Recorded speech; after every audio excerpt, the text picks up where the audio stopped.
I am the candidate of peace. December 3rd, 2026. At 2 a.m., 72 ghosts fell from the sky. 16 minutes later, a nation lost its president. No war. No invasion. No warning. Just precision violence delivered faster than fear could spread. This is the story of how every rule of sovereignty was shattered, and why it all began with a father's broken heart. I'm not going to start a war. I'm going to stop wars. No more wars, no more disruptions. We will have prosperity and we will have peace. Under Trump, we will have no more wars, no more disruptions, and we will have prosperity and peace for all. I am the candidate of peace. I am peace. December 3rd, 2026, 2 a.m. 72 ghosts dropped from the sky. 16 minutes later, a nation lost its president. This is the story of how America reached into a sovereign fortress and ripped out a dictator from his bed. No war, no invasion, just precision violence delivered faster than fear could spread. What happened that night rewrote every rule of warfare, sovereignty, and international justice.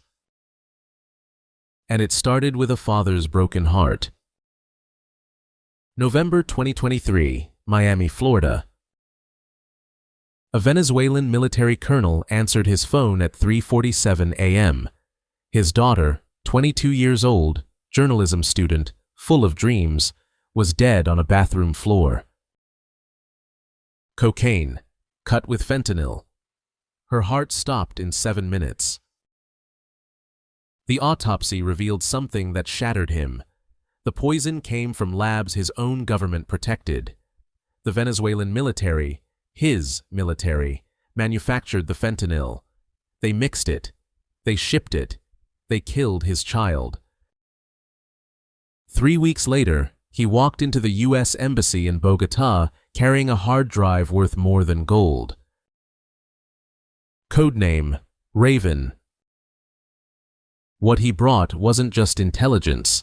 It was an execution manual for regime change. Architectural blueprints of 7 presidential compounds, biometric security protocols updated weekly, 18 months of GPS tracking showing every location Maduro visited, encryption keys to Venezuela's entire military communications network, bank routing numbers for $8.7 billion in cartel money. And something more valuable than all of it, motivation burning white hot. The CIA officer asked why he was doing this. Raven's answer was ice. I'm not betraying my country. I'm killing the disease that infected it. For 22 months, American intelligence watched Nicolás Maduro like a hawk studies a rat. Every phone call, recorded. Every security update, compromised. Every escape plan, documented and defeated. By October 2026, the United States knew where Maduro would be before his own bodyguards did. The trap was set. It just needed someone crazy enough to spring it. Which weapon defines modern warfare? A. Stealth. B. Cyber. C. Special operations. Comment your choice. Camp David, November 18, 2026.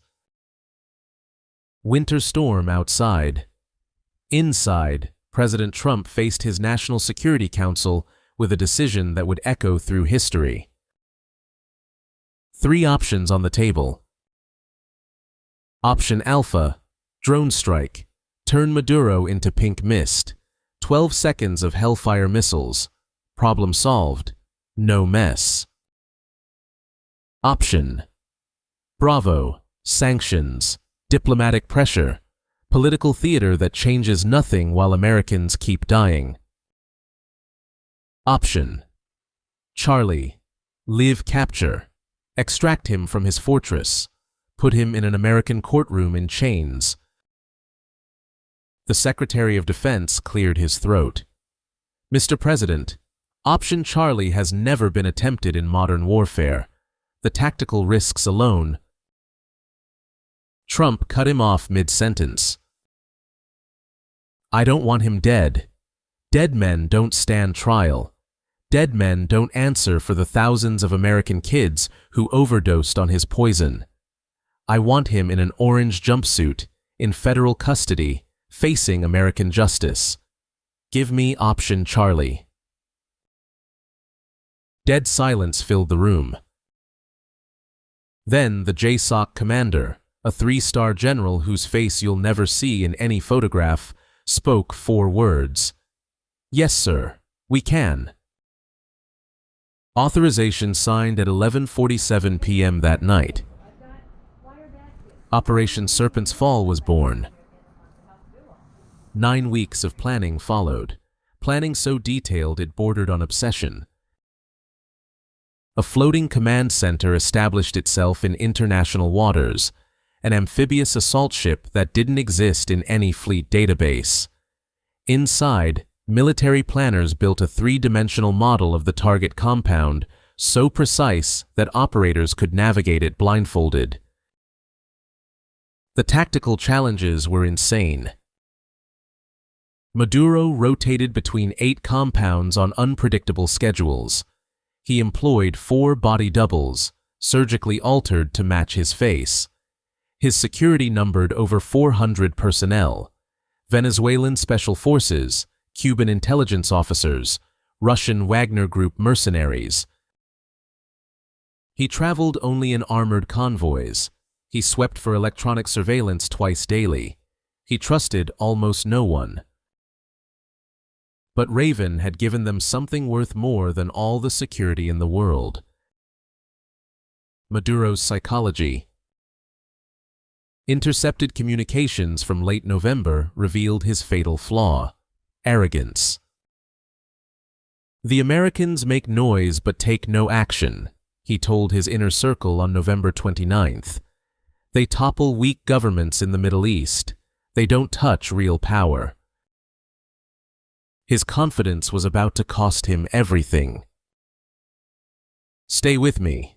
The weapon system they deployed next changed modern warfare forever.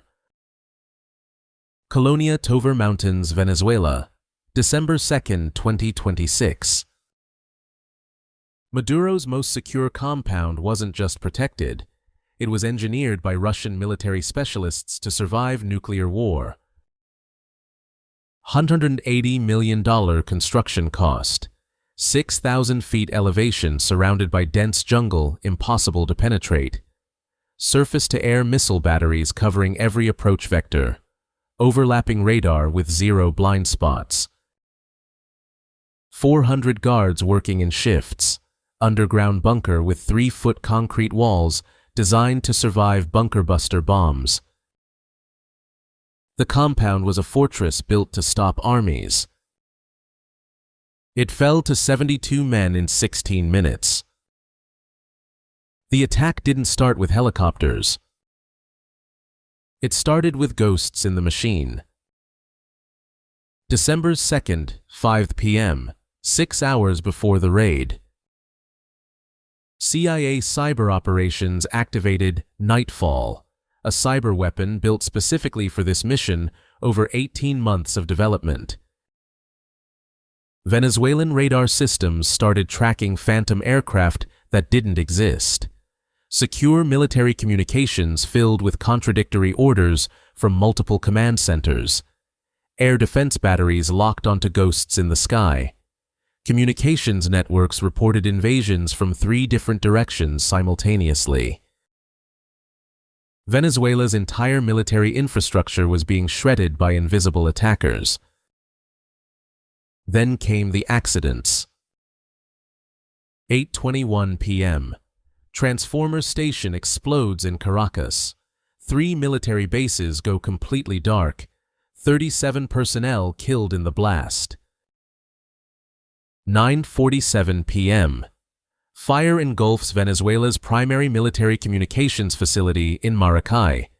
Communications severed across half the country. 11:03 p.m. Fuel depot near La Carlota Air Base detonates in a fireball visible for 30 miles. Secondary explosions continue for 40 minutes. Each incident appeared independent. Equipment failure, maintenance negligence, tragic luck.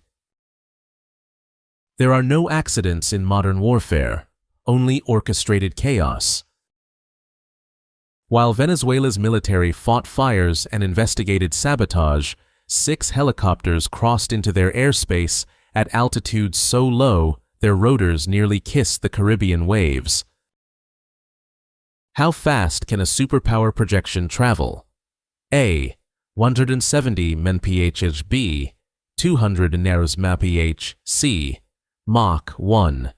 Answer at the end. Venezuelan radar detected nothing. The most sophisticated electronic warfare suite ever deployed ensured complete invisibility. 1:42 a.m.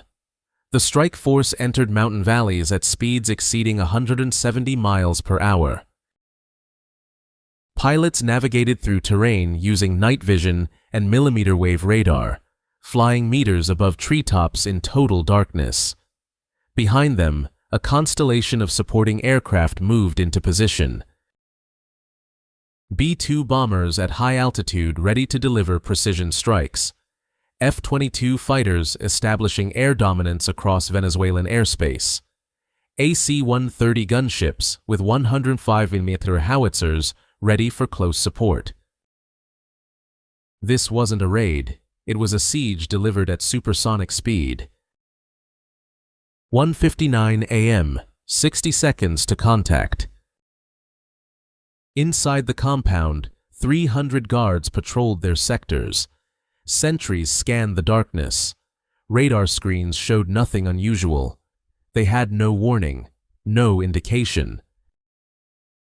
In 60 seconds, their world would explode. The mission commander's voice cut through tactical channels. All elements, final check. 6 confirmations, 72 operators ready to execute. Stand by, execute, execute, execute. 2:00 a.m. The sky fell.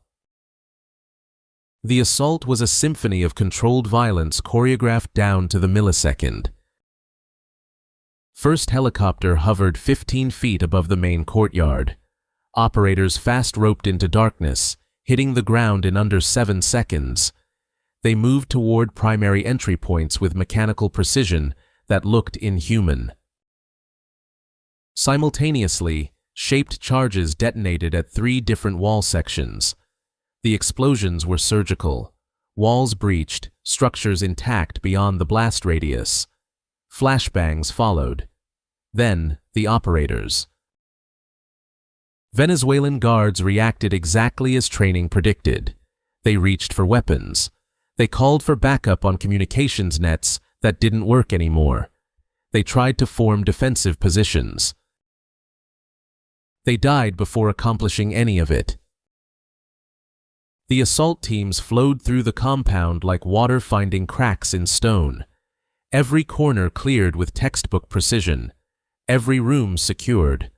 Suppressed weapons fire nearly silent, just mechanical clicks and brass casings hitting marble floors. A Venezuelan command element attempted resistance at the compound security center. 12 men barricaded behind reinforced doors, screaming into radios that transmitted nothing.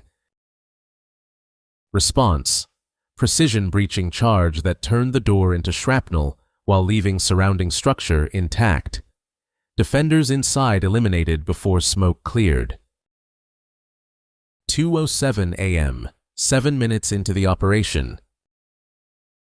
Primary assault team reached Maduro's bedroom in the eastern wing. Intelligence had been precise. Second floor, third door from the stairs. 2 Cuban advisors stood guard outside. Both reached for weapons. Neither survived the decision.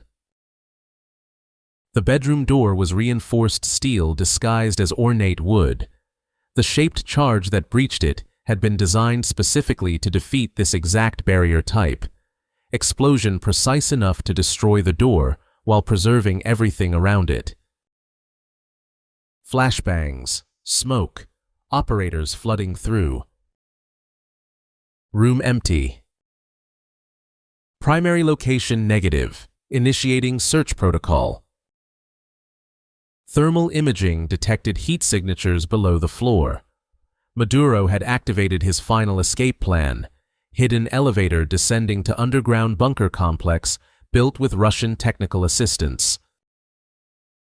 The bunker was designed to withstand sustained bombardment for weeks. 3-foot reinforced concrete walls, independent air filtration systems, supplies for 3 months of siege. It should have been sanctuary.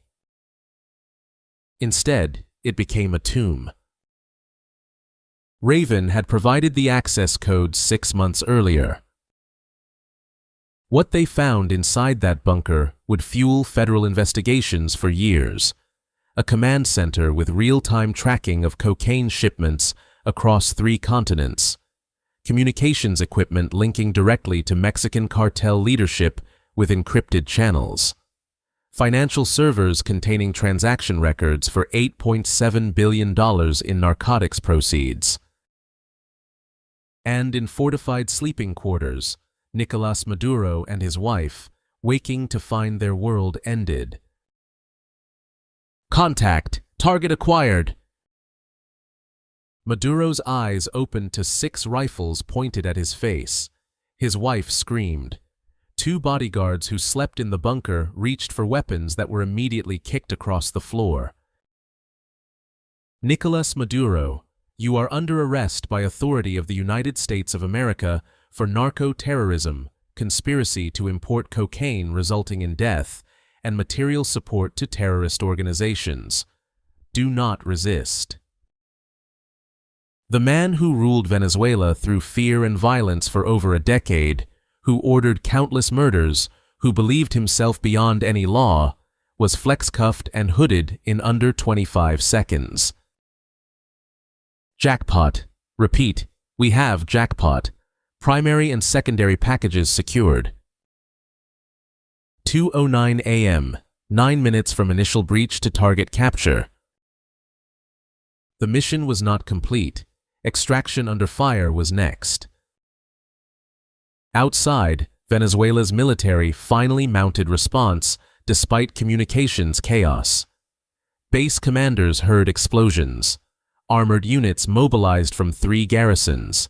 Infantry companies scrambled from barracks. Fighter aircraft being armed at La Carlota. They were too late and completely outmatched. B-2 Spirit bombers received authorization to engage. Precision-guided munitions turned approaching armored column into burning wreckage scattered across 8 kilometers of mountain road. La Carlota runway erupted in sequential explosions requiring weeks to repair. Venezuelan fighters never left the ground. AC-130 gunships established fire support around the compound. Any Venezuelan unit attempting approach found itself targeted by 105mm howitzer fire with devastating accuracy. The message was unmistakable. American forces were leaving. Interference meant death. 2:18 a.m. Extraction helicopters touched down. Maduro and his wife loaded aboard lead aircraft. Around them, operators secured captured materials, encrypted hard drives, financial documents, communications devices, everything providing evidence for prosecution. All elements, collapse to extract. We are departing now. Withdrawal was textbook. Security teams provided covering fire, while assault elements pulled back to helicopters. Every operator accounted for. Every piece of sensitive equipment recovered. Nothing left behind. If you believe precision operations define modern power, type Navy Firestorm in the comments. 2:25 a.m. Final helicopter lifted from Venezuelan soil. 16 minutes on target. 72 operators deployed. 0 American casualties, 1 head of state captured, 2,000 pounds of classified intelligence seized.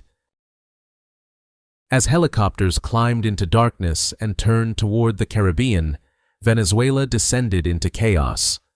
Without Maduro, without communications, without central command, the regime began fracturing in real time. Military units refused orders from the vice president. Provincial governors declared autonomy. The National Assembly proclaimed itself legitimate government. The narco-state was collapsing. Helicopters landed on the amphibious assault ship at 4:11 a.m. Maduro immediately transferred to C-17 Globemaster transport aircraft. Destination: Joint Base, Andrews.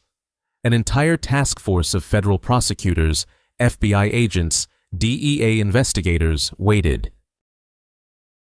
By 6:42 a.m., he was on American soil, in American custody, facing American justice. President Trump's announcement came at 8 a.m. Eastern Time in live address from the Oval Office. My fellow Americans, in the early hours of this morning, our exceptional Special Operations Forces conducted a precision operation against the narco-terrorist regime of Nicolás Maduro. This criminal who called himself a president, who flooded American streets with poison that killed thousands of our citizens, has been captured and will face the full weight of American justice. Let this serve as notice to every drug trafficker, every terrorist, every criminal who believes distance or borders will protect them. America's reach is unlimited, and our patience has expired. The international reaction was immediate and explosive. Russia called it unprecedented aggression. China demanded emergency UN Security Council meetings. Cuba threatened unspecified retaliation. Iran denounced it as imperialist kidnapping. Every authoritarian regime, every enemy of freedom condemned the operation. Their protests were noted and ignored. In Miami, Venezuelan exiles celebrated in streets that stayed packed until dawn. In Caracas, despite chaos, citizens began tearing down statues of Maduro and Chavez. In Washington, rare bipartisan unity as both parties praised the operation. The legal framework was unprecedented, but bulletproof. Secret grand jury indictments secured in 3 federal districts. The charges devastating. Conspiracy to import cocaine, estimated 180 to 120 metric tons annually. Narco-terrorism resulting in death of American nationals. Money laundering, $27.3 billion in identified transactions. Material support to designated foreign terrorist organizations. Conspiracy to kill U.S. law enforcement and military personnel. Each charge carried potential life imprisonment. Combined, they ensured Maduro would die in federal custody. But the true strategic value emerged from intelligence haul. Materials extracted from the bunker provided unprecedented visibility into global narcotics trafficking. CIA analysts discovered operational details triggering immediate follow-on actions. Complete records of cocaine distribution to 34 countries. Bank accounts in Switzerland, Panama, Singapore, UAE, totaling $11.2 billion. Direct communication logs with Sinaloa cartel, CJNG, and Drangheta leadership. Evidence of corruption involving government officials in 19 countries. Strategic plans for expanding operations into Asian and African markets. Detailed lists of compromised American officials who accepted bribes. The intelligence created a cascade effect. Within 72 hours, coordinated law enforcement struck in 14 countries. Venezuelan military officers arrested in Colombia and Peru. Money launderers detained in Panama and Cyprus.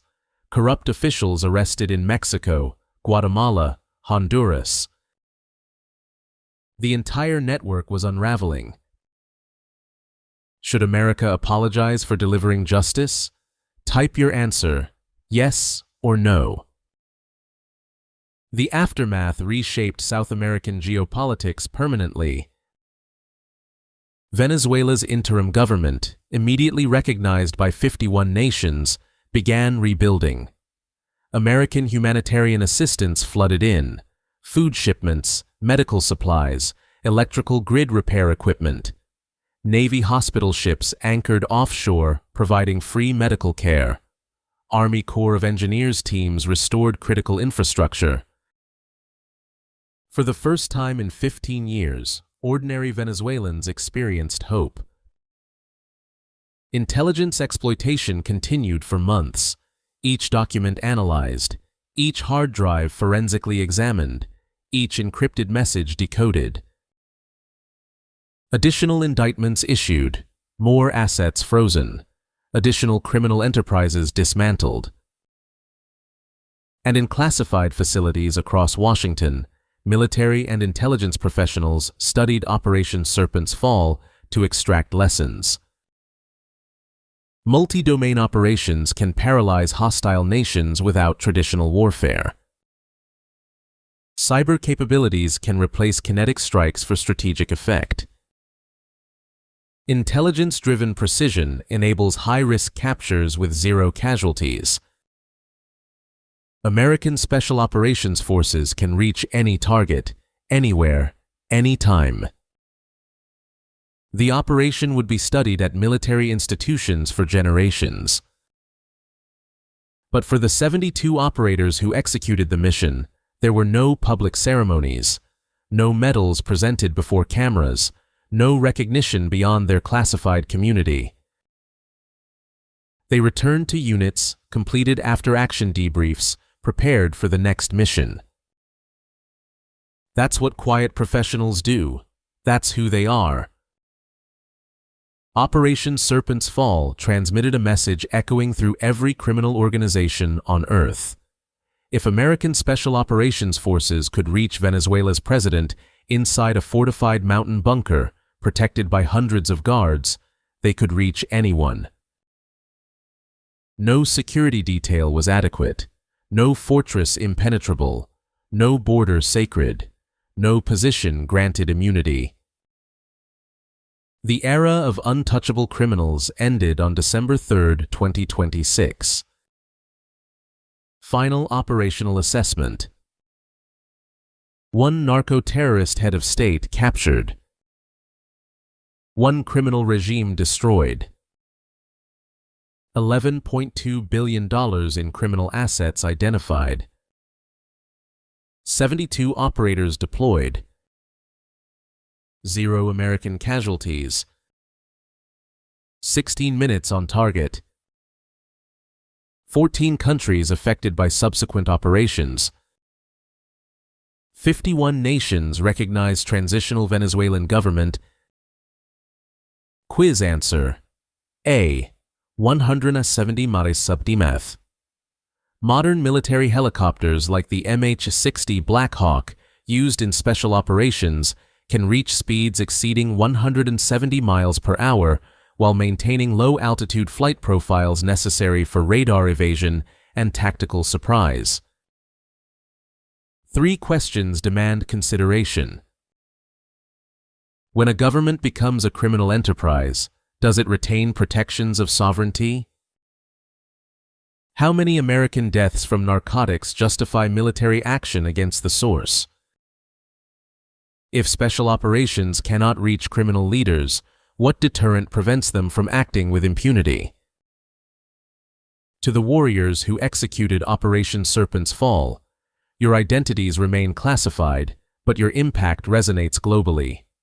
In 16 minutes of precision violence, you demonstrated that American justice recognizes no borders, acknowledges no limitations, offers no mercy to those who harm American citizens. This is Navy Firestorm, where tyrants discover fear and liberty rises from tyranny's ashes. Subscribe because the next target is already under surveillance. Like if you support our warriors. Share if you believe no criminal escapes American justice. When firestorm ignites, evil burns. Navy Firestorm.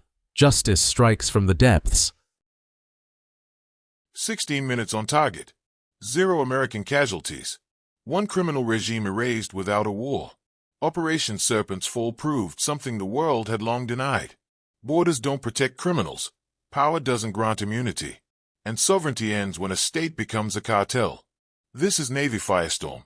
When justice strikes, there's nowhere left to hide.